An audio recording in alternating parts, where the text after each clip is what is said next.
Dziękuję, jestem bardzo szczęśliwy, żeby być dzisiaj z wami. Very happy to be here with you today. I love people, but let's be honest here. There's a lot of people who are pretty useless.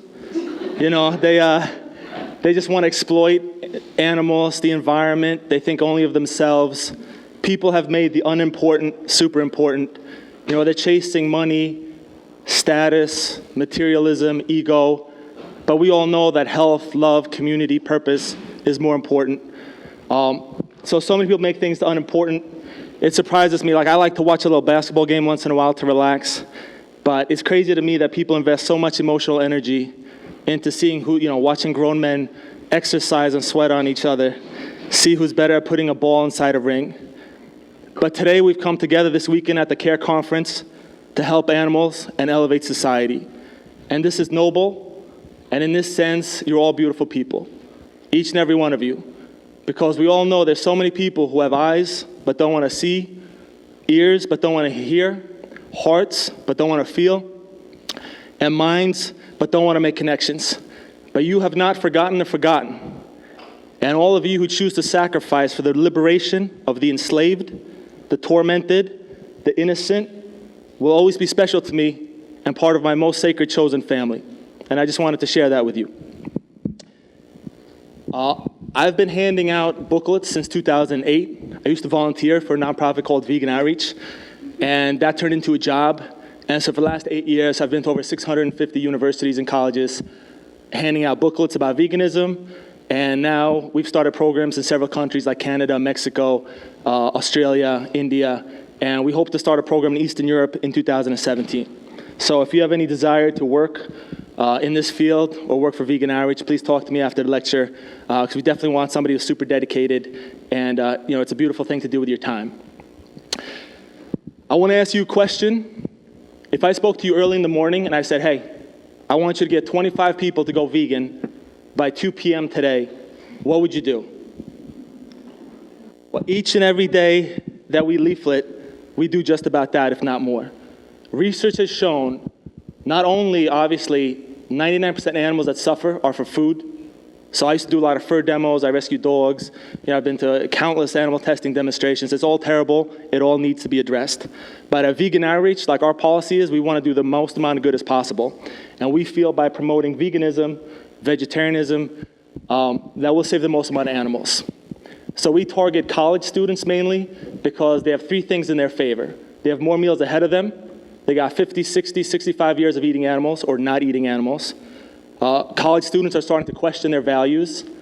And for the first time, many people have control over their food. You know, you tell someone who's 14 to go vegan, you know, that's beautiful, but maybe it'll be harder for them to do it. Everybody in college or older, you know, most people buy their own food and whatnot. So that's why we target students.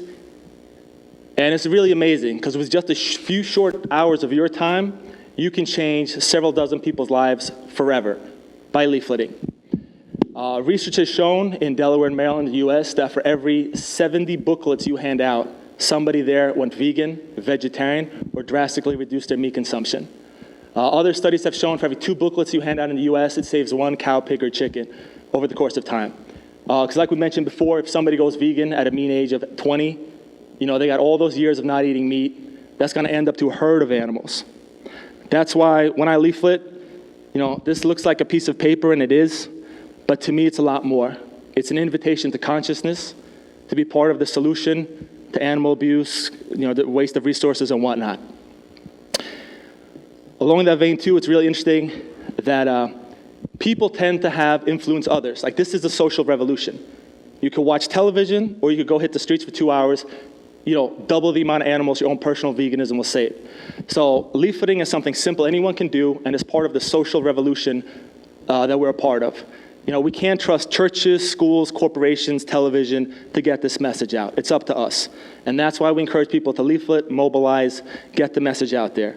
Not everybody's going to go vegan, vegetarian, but many people will respond to this message. So that's why I feel it's our job to get out there. Let me just check my notes real quick. Got to sign in.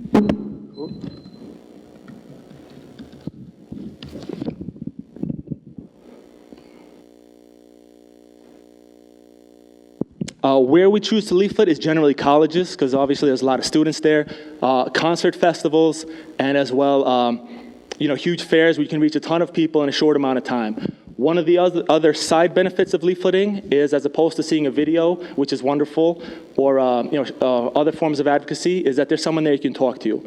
If you have questions, I'm here. I'll help broker the deal.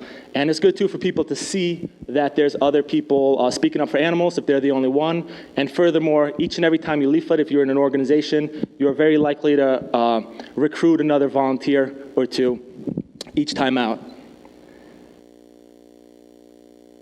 Ooh. So I want to show you some basics of leafleting if you've never leafleted before. I mean, it's super simple. Basically, we're handing people a piece of paper, but surprisingly, a little bit of strategy goes a super long way. So first, I want to tell you how not to leaflet. Most people, I've trained a lot of people in leafleting. When they first start, they ask a question.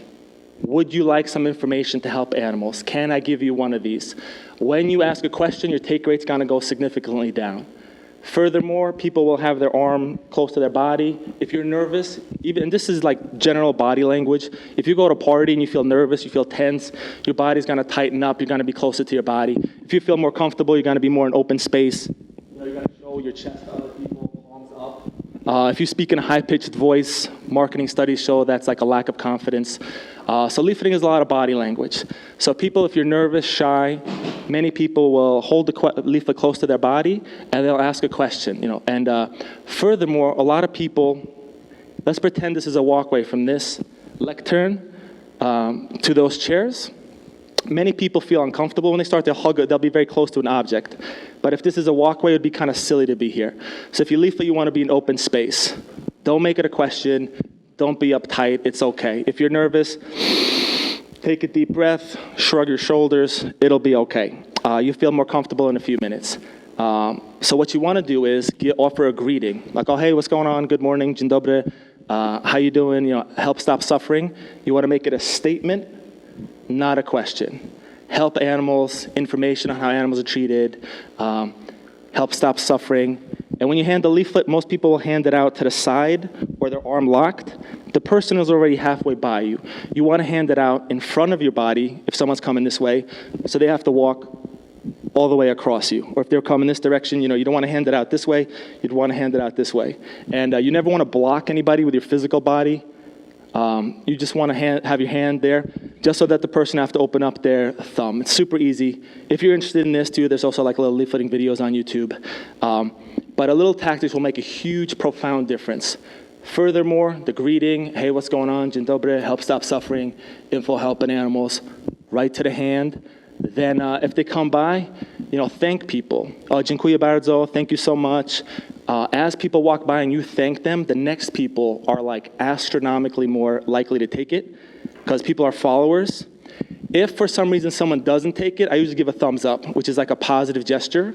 And that's not for the person walking by me, that's for the people watching.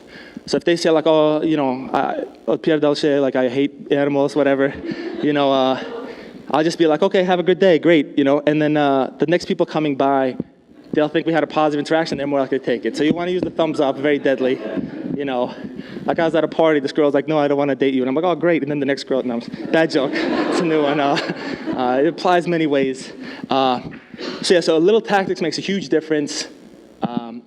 Keep thanking people. If someone doesn't take it, by the way, when I leaflet, like 99.9% of the interactions are positive now.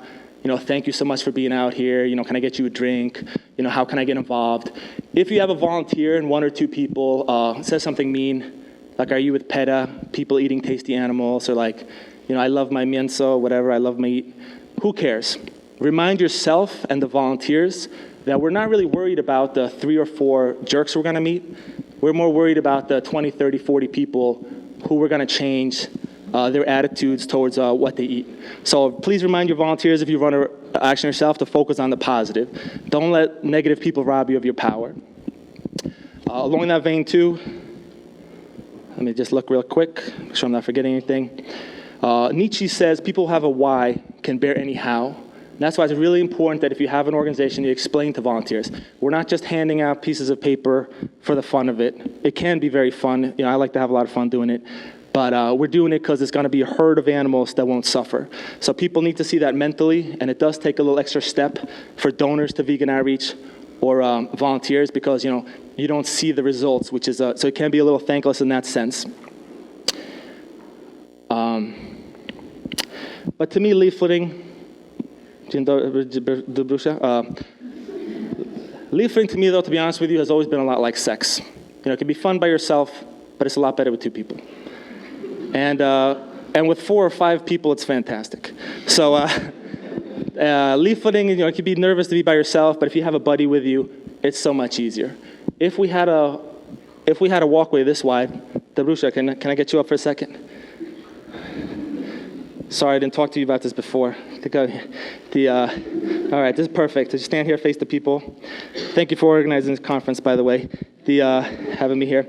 If there's a wide walkway like this, if I was by myself, I'd have to, walk up to people, chase them. It'd be kind of awkward. If I have a buddy with me, this wide, super wide walkway, if we split the difference, so there's a path here between us, maybe even, can I trouble you to just a little further? Oh, you're great at this. Then if people are coming, you got this huge wide walkway, I got a buddy with me, look how easy it is. I don't have to go up to anybody. People come here in the middle of there, we give a leaflet, boom, right over here, help stop suffering, help animals. You could do the same over there. We don't even have to move. Super easy. Thank you so much, Dabrusha. And that technique I like to call the Gauntlet. If you're really hardcore leafleters, which I was really surprised at the Luxembourg conference last year, there was really serious leafleters. There's a ton of techniques if you want to nerd out on that with me.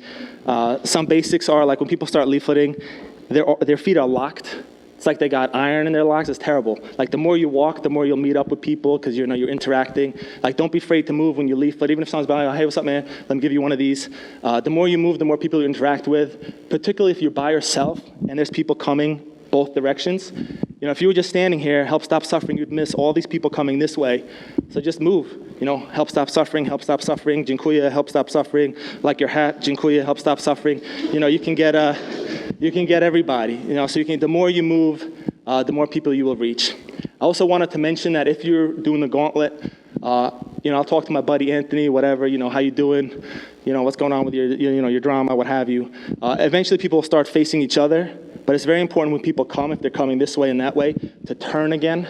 So every time somebody comes, they're walking across your body and in front of your body. Because otherwise, if you start handing it this way, they're already halfway gone.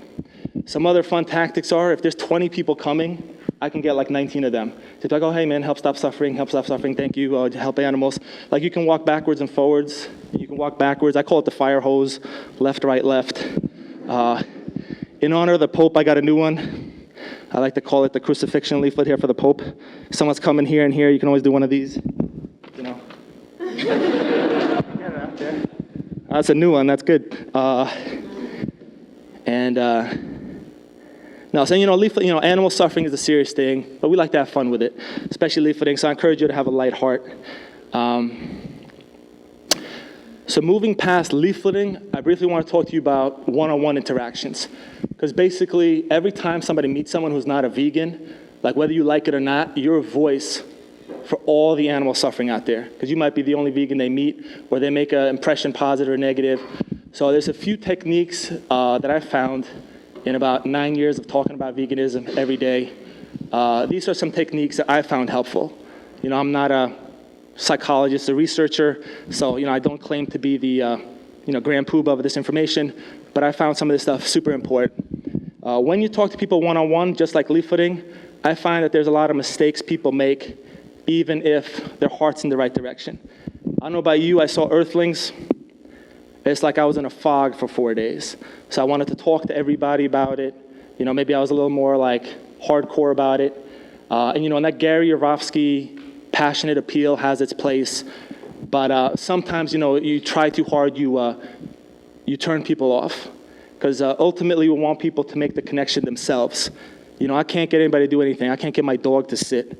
So I sure as hell can't, force someone to eat, change how to eat for the rest of their life. That they have to do it themselves. And I feel like as a voice for the animals, our job is to help them make that connection. One of the biggest mistakes I see people make is that they try to out-intellectualize people. We know that smoking is bad, drunk driving, eating fast food. People still do it all the time. We can't outthink people into behavior change. I feel that the rationalizations can come afterwards and can help, but the number one thing I think is that people need to feel for the animals that are suffering. And doing that, one of my most favorite analogies is what I like to call the dog-pig analogy. And what psychologically I'm trying to do is transfer people's love of dogs and their domestic animals onto farm animals. For example, I'll tell people, like, imagine I had this pit bull in my hand here, Tyson. And what if I took his teeth out with pliers one by one? And then what if I ripped his testicles off with no anesthesia? And even though I can't play chess with a dog, they feel pain just like we do. And then what if I then cut his tail off and I took this little pit bull and put him in a little box? Poor little guy can't even turn around 4 months at a time. Most people would think that I'm a psychopath. Legally, in most countries, I'd go to prison. But if you're eating ham, bacon, kielbasa, that's the same thing that's happening to thousands of pigs, fourth most intelligent animal in the world. So, how can you justify that? Or what do you think about that? So that's super important, I think, to realize that a lot of people don't know these things. You can't ever explain things enough. Because I think if you've been an activist or vegan long enough, it's very easy to think that people know about factory farming, battery cage eggs. So don't ever underestimate that people may not know about these things. Another thing I think some very passionate vegans do sometimes, and they care so much, which is beautiful, but they overwhelm people with information. If you're going to see somebody one time, try to give them 3 main points. Animals are suffering, they're innocent, you'll be healthier on a vegan diet, you'll help the environment, what have you. If you tell people like, they take these pigs upside down, they stick them in the neck, then they got these, what they do to the chickens, there's people starving in Africa, the reeds are falling apart. Like if you overwhelm people emotionally, they tend to dismiss what you have to say. And this is also important if you're talking to your coworkers, family members. If you have repeated exposure to someone, then you can give them a little nugget here, a little nugget there. You don't have to drop the whole bomb of veganism on them immediately. But even if you have an interaction with people briefly on the street, if you tell them 12 things, it's very unlikely, I think, that they're going to remember 12 things. But if you tell them 2 or 3 like really hardcore things, I think they're more likely to remember it. Another thing I wanted to mention is that I think that you don't want, this is like, communication 101. But you don't want to just talk at people, you want to listen to what they have to say. And in my experience, when people see that you care about them, the walls come right down. Because there is a strong human element to this too. We're not just trying to save animals. I mean, yes, that's the first and last, but hopefully we're also trying to elevate society ethically, help animals and people. So I ask people when I'm talking to them, if they get worked up or something about, what's your name? What do you study? Have you thought about this before? How's your day been? Just, did you know that if you are a healthy vegan diets, your heart can beat another 12 to 15 years. That means, you'll spend more time, with your future kids or your family, maybe be healthier. If people see that you care about them as a person, they're a lot more open to hear what you have to say about animal suffering. Another mistake I think people make is that they assume everybody's like themselves. And I think this also goes for relationships. The classic argument is, maybe a woman comes home from work and she starts talking about her day. The man starts to offer solutions. The woman starts to feel that he's not listening to her. He doesn't care. He gets upset because he's offering solutions. Clearly it shows he cares. And obviously this big fight is because people communicate differently. In that famous book, they say that women just want to talk about their day to feel better and men want to offer solutions. So sometimes you have these fights that are it's really essentially a miscommunication. They both care about each other. Likewise, in veganizing, if you went vegan for the environment, that's fantastic. Hopefully you'll get the animal ethics too, because people that go vegan for animal reasons are the ones that stay vegan, because they're not doing them for themselves, they're doing it for the animals. That's why, just to backtrack real quick, I always talk about animal suffering first and last in any interaction. But if someone's not going to go veg for animals, if they're a huge environmentalist, there's no disservice to animals by talking about the environmental appeal. And then you can always come back to the ethical, to the animal suffering. But I've seen a lot of people that go vegan for one reason talk to 3,000 people about the same exact reason they went vegan.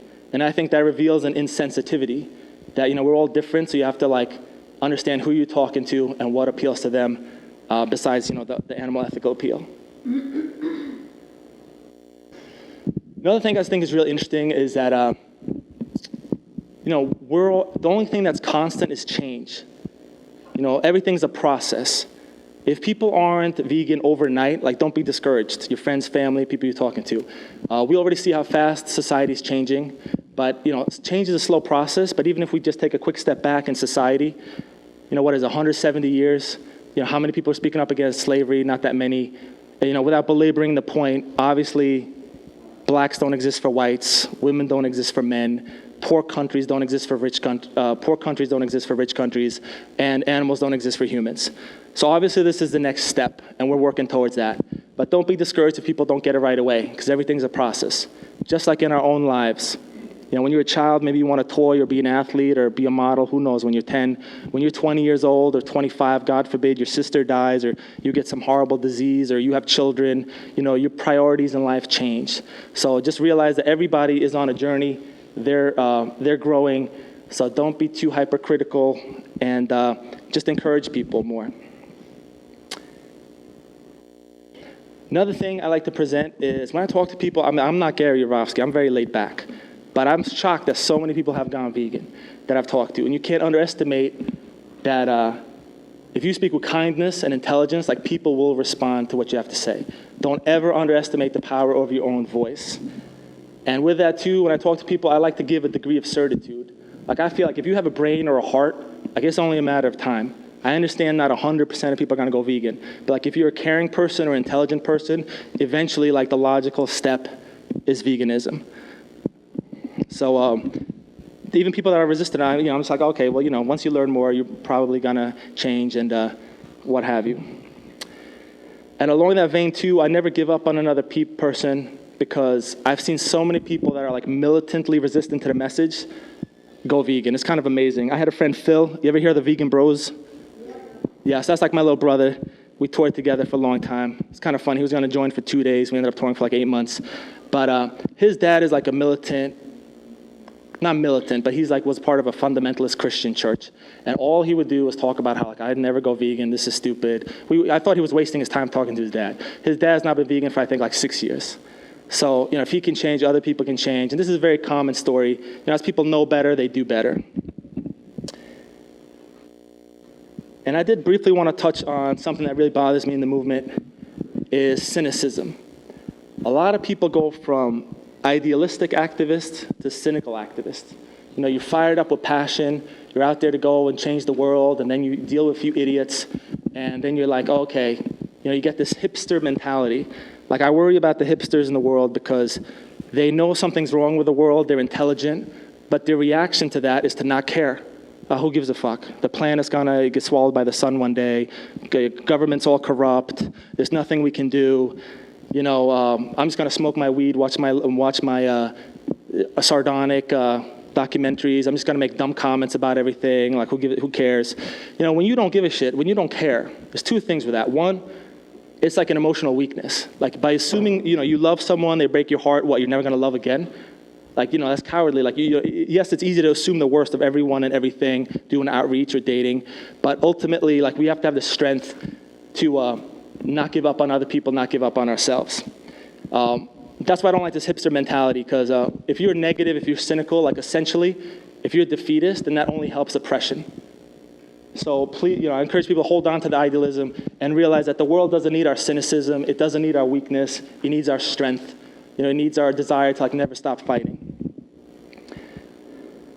Does that make sense? So, I can't go through everything, and I don't want to, torture you, but there really is a fantastic amount of, I think a little bit of thinking goes a very long way, even when talking to your friends. Some things are super easy. The most common thing you're going to hear is protein. Okay, well, have you heard of a buffalo, a horse? Have you ever stood next to a horse, elephant, gorilla? See how strong they are. Some of these myths are super easy to dispel. One of the most fascinating things, I think, is if you ever watched the Gary Yourofsky video, how are we really naturally carnivores? I think that's one thing that people are completely flabbergasted when you explain to them that our jaw, our digestive enzymes, our intestine system, our hands, our lack of instinct, how our arteries don't get, you feed a lion meat all day long, its arteries won't clog. but a human will. So that's actually that's a super good one to explain to people. And if you haven't seen that, that's in Gary Yourofsky's video. Another thing is if somebody is not appealing to one appeal, yes, we want to start with animal suffering, end with animal suffering, but I mean, you could talk to people about so many things about veganism because it touches on everything. Don't give up if you get a big wall on one issue. And if you're dealing with some of these really intelligent academic types, like these mental pit bulls that just tear down everything you say, that they get off on pointing out what you say is wrong. I like to do what I call a little Jedi mind trick. I'll go along with that for a few minutes, and then I'll just be like, well, can you tell me something good about veganism? And it's really funny because some of these people are stupefied because they're so taught to tear down whatever you say. So that's a fun one if you have one of those intellectual snobs in your life. For the Jesus people, you would think that compassion is a big part of this faith, but in my experience, some people have not made that connection. You can talk briefly about how the Garden of Eden was vegan, children in hunger. I think it was actually a Swedish man that said, if it takes 12 to 16 pounds of grain to produce 1 pound of beef, and there's 7,000 children dying every day of hunger, something horrible. Every time we're wasting these resources, essentially you're murdering a child. You're stealing these grains from God's children. So, you can mirror people. I'm probably the worst at mirroring to, these hardcore Christians, but even, it's very easy to speak their language. And I think you don't ever want to be phony, but there's nothing wrong with mirroring people. If someone's a hardcore environmentalist, there's nothing wrong with showing a cowspiracy soft in the brain. I think also milk is a big one. I don't know about you, but I was in India around India talking about veganism, and you cannot overstate the national obsession with dairy. It's a health elixir. Mothers slap their children until they're 16 if they don't drink milk. Christian, I want you to drink milk. It's a gift of the gods. But I learned that after you talk to people for a little while, you give them 3-4 minutes, they're oh, that makes sense. People don't realize enough about factory farming. They don't realize it's kind of obvious, but a woman only lactates if she's pregnant. Guess what? Cows have feelings, and when their baby's taking, they bellow for 3 weeks on end. And how the baby, people don't know that the baby gets chained at the neck or put in a box to make veal. So never, you can't explain these things to people enough. And if you have any questions, feel free to raise your hand. It's a discussion. Another one of my favorites is you ever get these esoteric questions, these stupid island questions, my friend had a dog and he turned vegan, and the vegan dog kept running into the wall, and then he tried to commit suicide because he went vegan. You ever meet these morons? One of my favorites is well, okay, Vic, I mean that was a good talk, and I appreciate you coming here, but what if you were on a plane, a big plane, and the plane crashed, and you were going to your mother's 85th birthday, and she was really excited to see you? Would you eat an insect or a mouse? Gotcha. To survive. If you get these moronic questions, I think steer people to the main idea. Well, what if you lived in Warsaw, London, Los Angeles, and you could go to any supermarket and find a shitload of vegan options? Would you still want a pig to be hung upside down and stuck in the neck and suffer endlessly and clog your arteries? So you don't have to get so snarky as I am, but redirect people to the main idea. What if you lived in Warsaw and there's 46 vegan restaurants that are absolutely delicious, and you didn't have to harm an animal? So it's very easy to deal with these clever people. Another thing is with being a process is, encourage people to make better choices. I know my mom is not going to go vegan, love her and everything. So, if you go out to eat, try the vegetarian option. Every little bit helps. Expose people to different food. A lot of people think that when you go vegan that they're going to eat cardboard and broccoli forever. There's this misconceptions people have. And also they think people, they hear, oh, animals are suffering, animals are suffering, animals are suffering. They associate this doom and gloom with veganism. So I think it's really good to, yes, there is that component, but to show that veganism is the beautiful life. It's a synonym for truth, for love. Why not extend your caring not just for yourself, but for others, other humans, other beings. Frame it in a positive light because it is. And it's the natural, logical conclusion of morality from these other issues these other oppressions we spoke about. Another thing is people don't make the feminist connection. I mean, these animals are literally raped. It's disgusting. It's evil. We need to explain what happens, and most people, when they know what's happening, hopefully they'll make better decisions.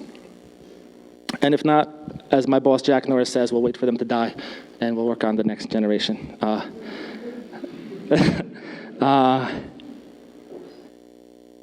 But veganism clearly is beautiful because it's selfless. We're transcending our ego, helping in multiple ways. I'm sure you're all aware of.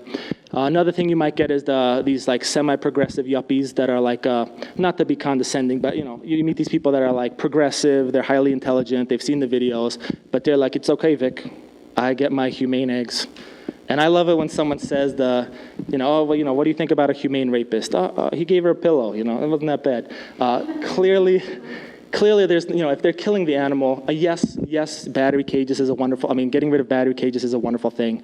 But I think we need to get people to realize that, like, there are animals that are, they're being killed. And I don't know about you, but I wouldn't want anybody to pet me to death, even if that was a nice way to go. So I think it's interesting to ask these people these questions. And there's really, like, infinite other appeals and stuff, and I didn't want to belabor the point. But just let people know that they're already part-time vegan sometimes, because people think being vegan is like being a Martian sometimes. I don't know if it's like that for you guys. So I let them know, like, look, you're already a part-time vegan. It's not that crazy.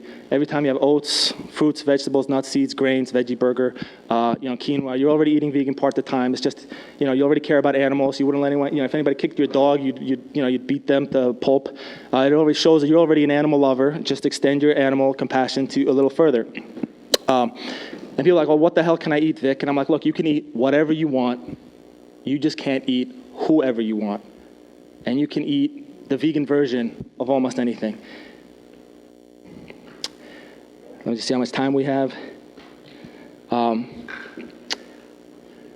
So, I want to encourage you to celebrate people's victories. Every little step on the right direction, if you cheerlead them, that can help. And realize that people will eventually, if they have a brain or heart, go this direction. And, don't just see things right in front of your eyes. See it, 5, 10 years from now. So keep encouraging people.